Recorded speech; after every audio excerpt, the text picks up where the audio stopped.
4th and goal, 1 yard line. They walk up to the line. It is tight everywhere. Here's a give to Malcolm Brown. 49ers push it back.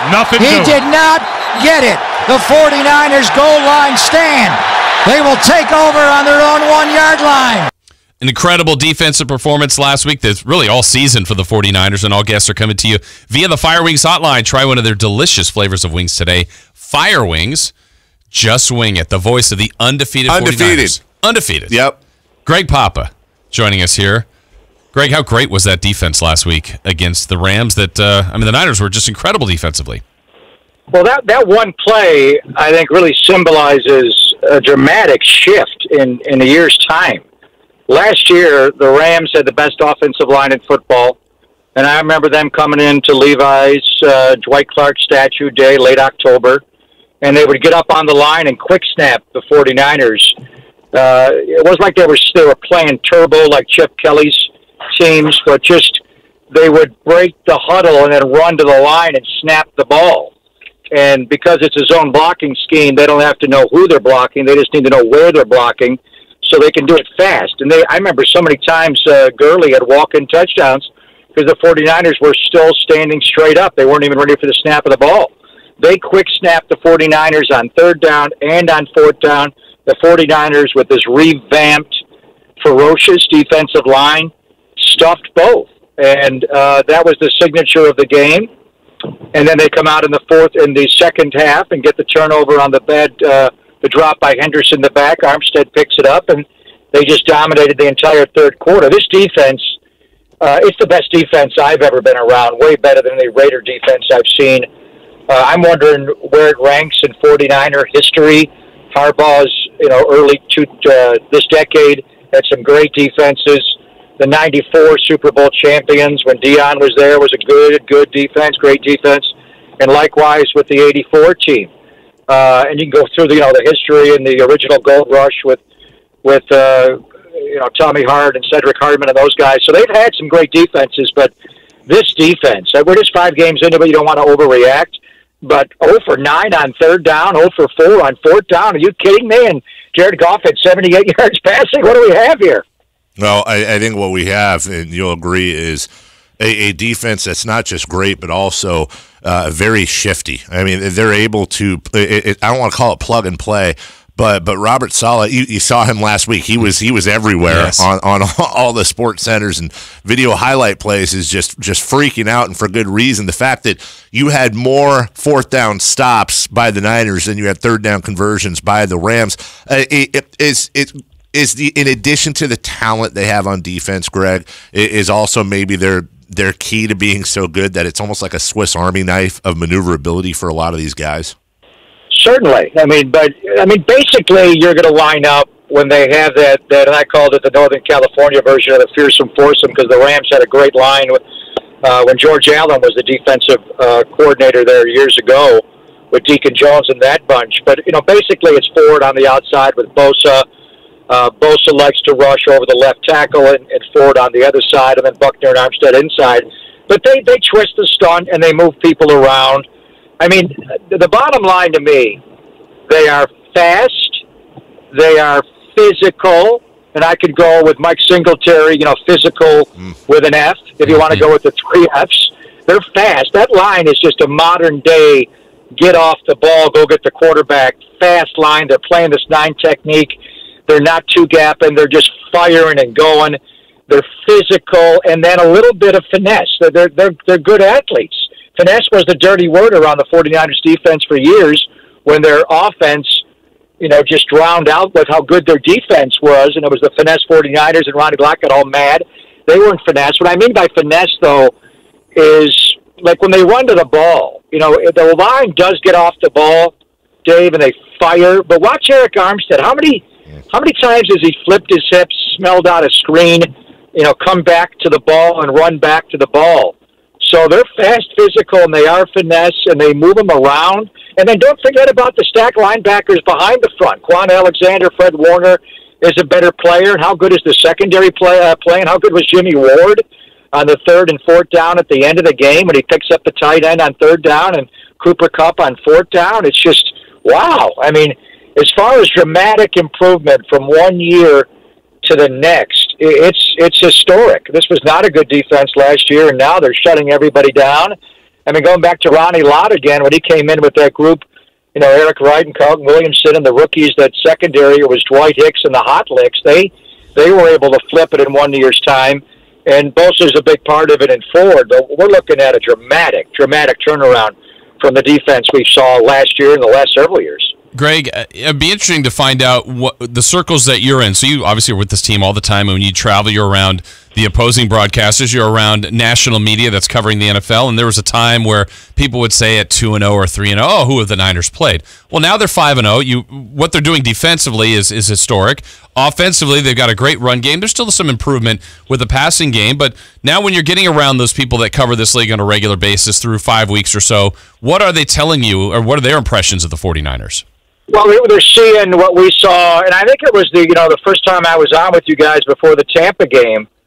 I told you I just saw this on Wednesday of that first week because Bosa tweaked his ankle on August the 7th. He forwarded the PRP injection on July the 30th. I hadn't seen that front, but when I saw it in practice, it was like, whoa. Ford is so fast. Bosa is so quick first step, but then he's powerful. And the two big inside guys are just so tall and powerful. Wow, what do they have? So I knew it right away. You could see it in Tampa. They had 2 pick sixes, but then the national media, oh, it's Jameis Winston, oh, it's Cincinnati, they're not very good, oh, it's Mason Rudolph in Pittsburgh, Ben didn't play. So you got a lot of that. And then I think where the nation caught on was the Monday night game against the overhyped Cleveland Browns, and they just, kicked them all around Levi's. And then, what a week they had. The Monday night game against Cleveland, Sunday to go and take on the Rams. And I know their offensive line isn't what it used to be. They don't have Gurley. But Malcolm Brown's a good back, and they have a way of playing. The way they shut down the passing game. Jared Goff couldn't do anything. And Cooper Kupp, who I think is the best slot receiver right now. Edelman obviously is terrific. There are a lot of good ones, but Cooper Kupp is clearly Goff's go-to guy he looks for over and over again. He had no factor in the game. He caught 4 passes for 17 yards. It was amazing. So I think it's a slow warm because they thought, well, the 4 wins last year, how good are they? But now I think they know in every category they're either first or second. New England's got an amazing team. New England's given up 8 points a game, which is sick. And the 49ers are right there, 12.5 a game. So I think Jason, the world knows now how good this 49ers defense is. Voice of the 49ers, Greg Papa, joining us as he does each and every Thursday morning. So, Greg, as a Niner fan and enjoying this 5-0, but also nowhere near being content and cocky, I'm nervous before every game. I don't care what game it is. They go into Washington. Everything points to a Niners shellacking, not just on the field, but I know you heard Kyle Shanahan's comments yesterday. There's going to be a little bit extra here. Kyle returning to Washington, Dan Snyder, and that whole deal, and likely the players will rally around that too. But can you do your best to explain, I don't know, why you don't take the Redskins lightly, or what type of fight the Redskins could put up that might give the Niners issues? Well, they generally stayed in games. That ugly Monday night game against Chicago, but they were in that game to the end until the quarterback Case Keenum fumbled trying to dive on 4th down. I know Bill Callahan well. He took over for John Gruden and led the Raiders to a Super Bowl, and it was a passing game. The Raiders were a great passing team that year. He flipped it, but Bill is taking over for John's younger brother now. Jay is the interim coach. He runs the running game. That's his area of expertise. They got Adrian Peterson going last game. The concern that I have is the early start. They did play a 10 o'clock game in Cincinnati, but remember they spent the week in Ohio the week before in Youngstown. So this is the first time they're really going to feel like it's a 10 a.m. game. So you got to get your clock going a little bit. They have some capable players. Landon Collins is a really good player. And they let him go a little bit more, and they blitzed him more, the former New York Giant, who they bought this offseason from the NFC East rival for $84 million. We saw him last year as a Giant, and he's coming. He got 12 tackles in the game, had a blitz, so they're capable. I think Adrian Peterson, McLaurin, this young wide receiver, they have Terry McLaurin out of Ohio State. And I saw him last year in the Big 12 championship game in Indianapolis. and a third-round pick, but he's just so polished. So they have some capable players, and they have a big, strong defensive line. They got Josh Norman in the backfield along with Landon Collins. So I know they're 1-5, and the one win was against the winless Dolphins when their coach went for 2 at the end and could have kicked an extra point. But they are an NFL team. They're prideful. Now, the Kyle element of it, I don't think he's like Jim Harbaugh, where he's going to try to lay a 50-burger on them. I think he's going to manage the game and try to win the game. And if he wins 1-0 with a rouge, he'll do that. He just wants to win. But he's got the better team. He's got the better defense. Last year, 2017, when he went in there, they were 0-5. And he wound up making the quarterback change in that game from Brian Hoyer to C.J. Beathard. C.J. almost brought him back. There was a pass interference call at the end of the game that was debatable, and they wound up losing by 2. But Washington's an NFL team, and I know it's 5-0 against 1-5, and all the analytics show the 49ers should roll them, and they're a 10-point favorite. But it doesn't work like that in the NFL. You have to be ready to play. It is a home game. It's an early start. And everything we said about Kyle trying to stick it to Daniel Snyder, I know how big this game is to the Washington Redskins for the opposite philosophy. Greg Papa, voice of the Niners, joining us. Greg, the division right now, the Niners, they're in the lead, undefeated. Seattle right behind them. The team you just saw, the Rams, struggling a little bit, but they just made news yesterday acquiring, or a couple days ago, acquiring Jalen Ramsey. What do you think his impact will be for that team? Well, they lost Talib, and Talib wasn't playing well. They really couldn't play Wade Phillips' defense, the press man. And Marcus Peters just doesn't play it. He's not good at it. He likes to play off and play with his eyes more like a safety. And Wade wants to play up on you. And Jalen Ramsey was not happy in Jacksonville playing a cover 3 and playing off. So it's a great marriage from a scheme standpoint. And I think in this first game against the Falcons, he'll shadow Julio Jones wherever Julio goes. And the next game they have is in London. And I don't know if A.J. Green will play. But if A.J. Green plays, then Jalen has him. So he's that kind of player. This is a transaction for the right now, and they need him to save their season. They're not the same team defensively. They're not the same team offensively. And but it's also, I'm going to be anxious to see if Les Snead and Kevin Demoff, their president, and their owner Stan Kroenke, signed Jalen Ramsey to a long-term deal. Yeah. You would think if you gave up 2 1s and a 4, you would keep him. But they've got big money on Aaron Donald. They've got big money into the quarterback. They dramatically overpaid him. They had to give Gurley the money they gave him because he was Offensive Player of the Year that year. But he's hurt. So you just can't. It's not like an NBA team where you pay 4 guys.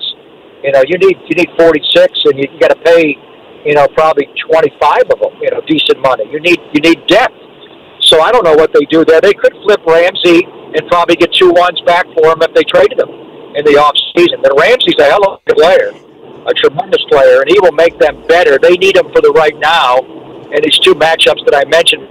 And the question is then, will they keep him for longer and give him a whopping contract, because he will be the highest paid cornerback in football, but they've already got Aaron Donald, who makes just a little bit less than Khalil. They've got the highest paid player in football. Goff got $110 million guaranteed, and then they've got Gurley. So it's just not wise to have that much money allocated on just 4 players. Oh, Greg, we got under a minute, but I can't let you off the phone without asking you.